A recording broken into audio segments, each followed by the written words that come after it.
Trisha, welcome back to my channel. আজকে কিন্তু আমি চলে এসেছি আরেকটা থালির সন্ধান নিয়ে। গাইজ, হলিডেতে ভিডিও করতে এসে পুরো ফেসে গেলাম।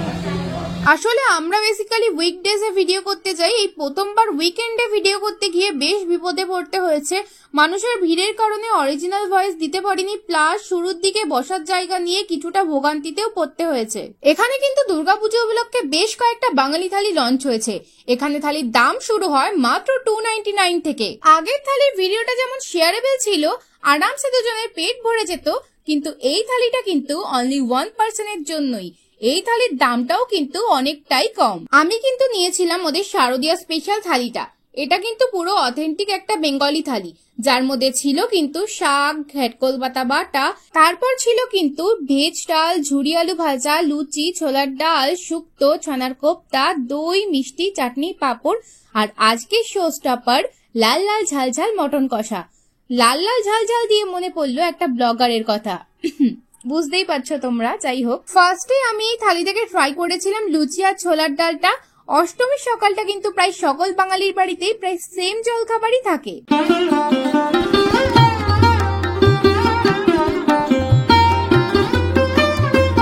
নেক্সট আমি এখান থেকে ট্রাই করেছিলাম ঝুরি আলু ভাজা আর ভেজ ডালটা। আমার কিন্তু ভেজ ডালটা বেশ ভালোই লেগেছে।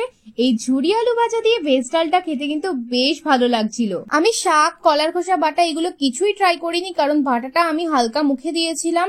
আমার মুখে দিতেই আমার একদমই ভালো লাগেনি, এর জন্য আর ট্রাই করিনি।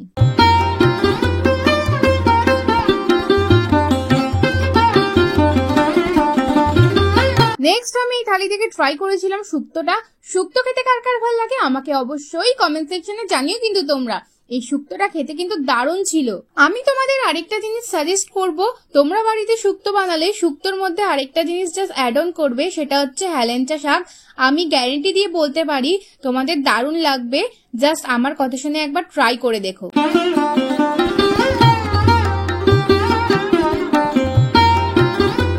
নেক্সট আমি এই থালি থেকে ট্রাই করেছিলাম ছানার কোপ্তাটা, ছানার কোপ্তা না, কলার কোপ্তাটা। এই কলার কোপ্তাটাও কিন্তু বেশ সফট ছিল, ধরতেই পুরো ভেঙে গেছিল, আর গ্রেভিটাও কিন্তু বেশ ভালো ছিল। এটাও কিন্তু খেতে দারুণ ছিল।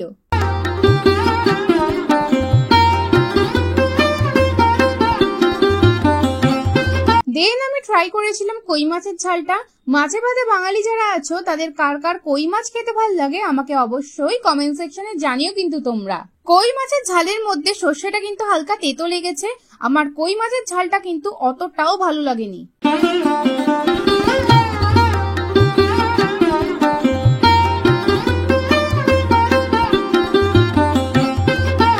নেক্সট আমি এই থালি থেকে ট্রাই করেছিলাম আজকে শো স্টপার মটন কষাটা। ঠিক কষা বললে চলে না, এই মটন কষায় কোন রকম অতিরঞ্জকতা কিছুই নেই, একদম ঘরোয়া স্টাইলে রান্না, যেরকমটা আমাদের দিদিমা ঠাকুমারা করে খাওয়াতেন, ইভেন এখনো করে খাওয়ান।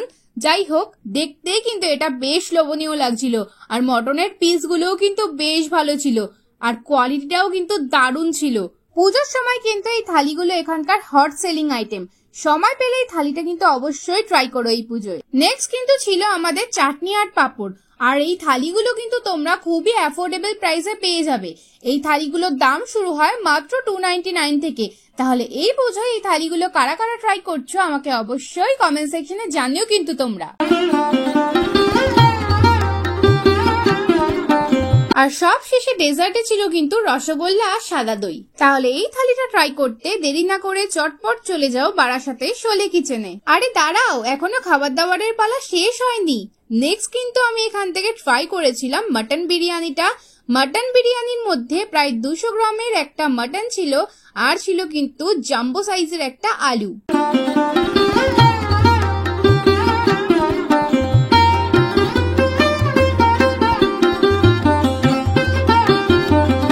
বিরিয়ানির রাইসের কোয়ালিটিটা কিন্তু সত্যিই ভালো ছিল, না অতটা স্পাইসি না অতটা অয়েলি। আর তোমরা দেখতেই পাচ্ছ রাইসের কোয়ান্টিটিটা কিন্তু বেশ ভালো ছিল, আর মাটনটাও কিন্তু এক কথায় অসাধারণ ছিল।